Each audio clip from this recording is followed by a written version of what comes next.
Hi, I'm Clinton. I'm Claude. We're the lamest offenders. So we have a very special treat for you today. We are reviewing Thor: The Dark World as part of our MCU Legacy Collection reviews. So yeah, you're gonna have fun. We won't.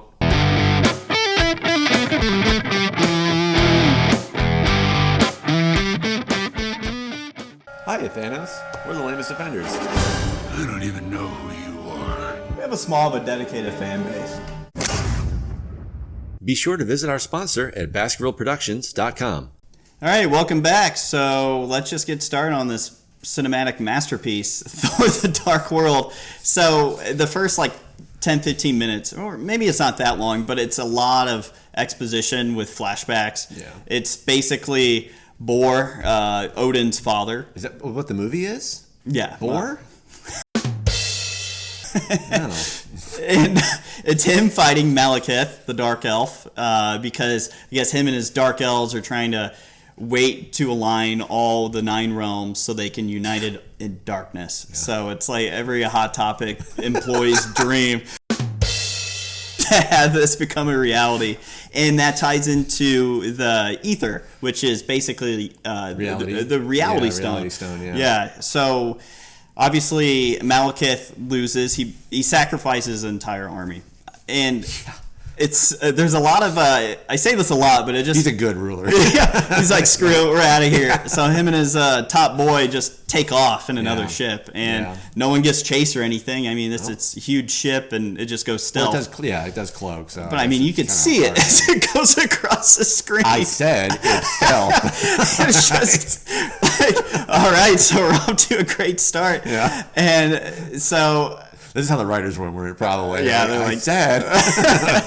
So then we get fast forward to modern times. So it's Jane Foster on basically a date with some British guy. Yeah, the guy from IT Crowd. Yeah, so he's just a throwaway character. Just she's just snacking on whatever they're having in England, and she gets she gets interrupted by probably one of the worst characters in the MCU. I don't know why they're bringing her back for WandaVision, but they are.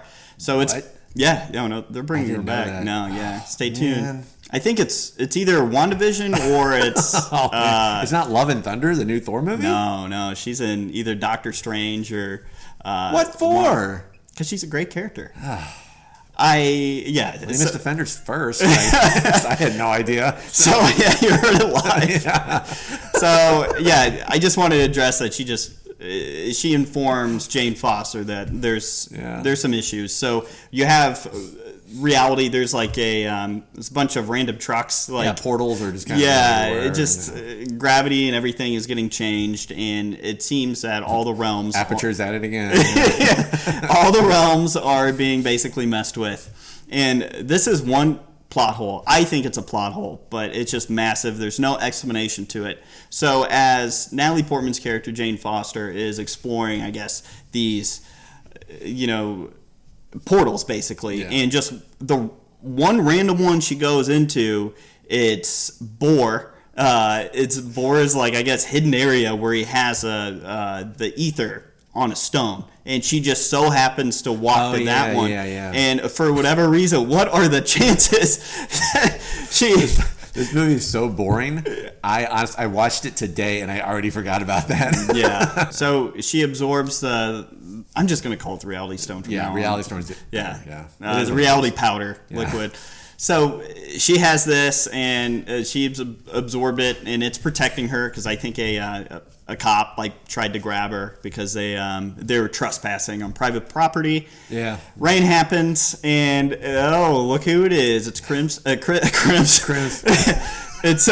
Hemsworth as Thor. He's back, and it's just I guess it kind of they cover their bases with another plot hole that could have happened because in the first Thor, the Bifrost was destroyed. Yeah. So they're saying by this event, that's why he's able to teleport down. Yeah. So he sees Natalie Portman, Jane Foster fart on the cop, and he's like, something's wrong. I'm going to take her back to Asgard. And as we continue through this plot, you realize how stupid it is. Yeah. Because she's just... And then the Malekith is chasing the MacGuffin. And Chaos ensues. Yeah, that's the other thing is he just wakes up. He's like, he can smell it. Yeah. Someone making popcorn? It's like, ugh. And so now he's awake with his jabroni friend, and Jane Foster's getting checked out for the reality stone that she's absorbed. Yeah. Odin doesn't want her there. She's like, Earth's got... She's human, get her out of here. Yeah. It's like he say a goat at a banquet table. Yeah, that's what he said. There must have been a writer's strike during this time. A banquet table. Right. And you can also tell Anthony Hopkins just didn't care. He was so funny in this though. Yeah, because he was like, "You're right." Like he was emphasizing the wrong parts of syllables in this movie. It was great. It was like, what are you doing? Oh god, it was pretty awesome. So you kind of stole the movie apart from me, honestly. You know, one of the highlights for this movie, there's not a lot of them, but so you have Loki that he's captured after the Battle of New York, and any scene that Tom Hiddleston is in, he steals it. And one that was really cool was his interaction with Frigga, Thor's biological mother. Claude did not make that up. Frigga, yeah. It's Frigga. They're friggin'. And which no one knew until I thought it was Freya, so now we know more. Yeah. And so that was cool, just their interaction. Like it was just a great scene. Yeah, it was touching. And then fast forwarding it, the entire thing. Malekith, he has his jabroni friend. He needs to be, I guess, more buffed up. So stabs him. He stabs him, and he enters like a bean. Yeah, puts his magic bean in. Yeah. And then I guess they don't explain it, but he gets captured somehow by the Warriors 3, and then he's placed in the Asgardian prison, the same one that's holding Loki.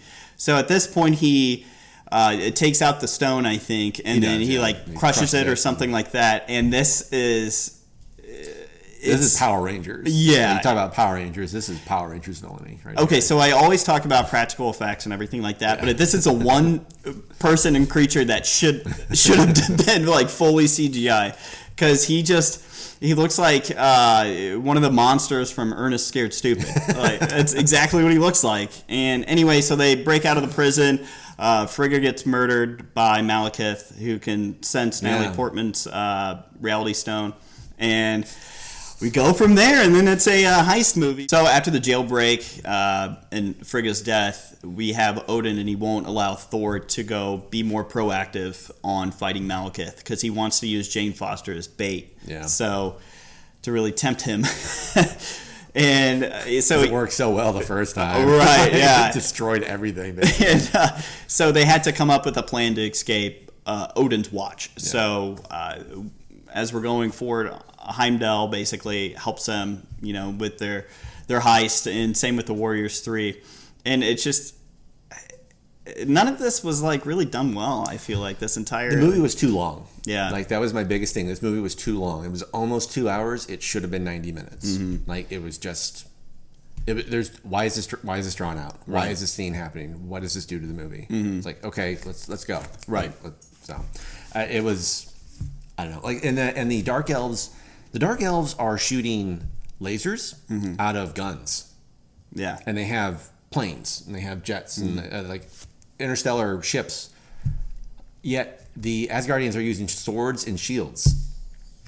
They're confident. Dark Elves have a massive technological advantage. Right. Which I think they're like, 9 out of 10 times that army wins. Mm-hmm. And yet they can't beat Asgard at all. Yeah. This is ridiculous. You gotta step it up, Hot Topic. I forgot all about that, and because I remember watching this the first time, like, this sucks. Like, why are there lasers in this? Like, it's like, if you want to make it Lord of the Rings and make it a fantasy epic, awesome, do that, but keep the sci-fi out of it. Right. I hated that part so much. And the Dark Elves were so underdeveloped too. Yeah, I think so underdeveloped. I like the actor that portrays Malekith, but I don't think he was right for that role, because in the comics, Malekith, if you read the recent War of the Realms event in the comics, Malekith is really just he's similar to Loki. He's a more bloodthirsty Loki, and he's sadistic, and he's funny too. Yeah. This guy wasn't anything like that. He was extremely, pardon the pun, but he's a darker character. Oh, yeah. It's just like, let's have some fun with it, because the comedy in this really didn't land. There was no funny jokes. It was unintentionally funny with some of Odin's lines. So, and the title, the subtitle of Thor, the Dark World, it should not have been taken literally. Yeah. Like we were talking about this before, it was just black and gray. Like the whole movie was just black and gray. It was so dull to look at. And then you go to Thor Ragnarok, which is the tonal opposite of it, where it just bombards you with color. Yeah. And it was such a better movie because of it. Well, just other reasons, but it was Marvel just took heed of some of the criticisms from this movie. You could tell they're like, let's just do opposite of what we did in the last movie. Yeah. And eventually, so fast forward, we have the fight back in London, basically. And really, there's not much to say because reality's warping. It's just a busy fight scene. There's a tornado at some point. Actually, I thought it was, and I normally hate these like big boss battles at the end. I loved it. I thought it was great because all the portals and everything is kind of happening and reality kind of bending, kind of like Doctor Strange a little bit. I thought it was one of the better parts of the movie. Like just him getting thrown around all over the place, going to different parts of the world. And for whatever reason, I guess Malekith, after he absorbs the ether, I guess his skin's getting even darker. So like it's just like it's not matching well with the scenery either because it's already got that filter over it, like it's Instagram or something. And then throughout, there's a scene in this where Dr. Selvig and Jane Foster are like running from the goons, the Dark Elves, and it is like the lightest jog in a park you will ever. It was a fun, like, shouldn't you have more urgency in your step when you're doing this? Like, if you look at the actors and the way they're portraying their characters, and then also if you look at behind the scenes for this movie, it was a mess, and I don't think any of them had a good time filming. And I think Chris Hemsworth has come on record saying he hated this movie. But the Thor and Loki was the best part of this movie. Yeah. Like when they were in a scene together, it was like two brothers, I guess, squabbling. It was just so much fun. Like, all right, they just kind of rib each other and they'd actually literally physical hit each other. Yeah. So it was great. I love that part. Yeah. It's just, I don't know. This movie, in the best parts, you're right, were Loki and Thor, and that's why they focused a lot on those two characters for Ragnarok. Yeah. And that's why that movie was so successful, because it had really good humor and it was just lighthearted. Just overall, I think this movie, it's one of the worst. I wouldn't say it's the worst in the MCU lineup, not to give away what I think about certain movies, but we are going to review that movie in the future. So I would give, honestly, it's a busy movie. It feels rushed and it's long. Like the filming of it felt rushed and it's rushed and lazy. Yeah, it's very impressive too. I would honestly give this movie probably like a 5.7. It's a 5 for me. Like apart from the ending, that I don't want to spoil in case anyone ever does want to watch it. The very last 20 seconds actually goes a long way towards redeeming the movie. I thought it's just. And the after credit scene was great too. Yeah. With the collector.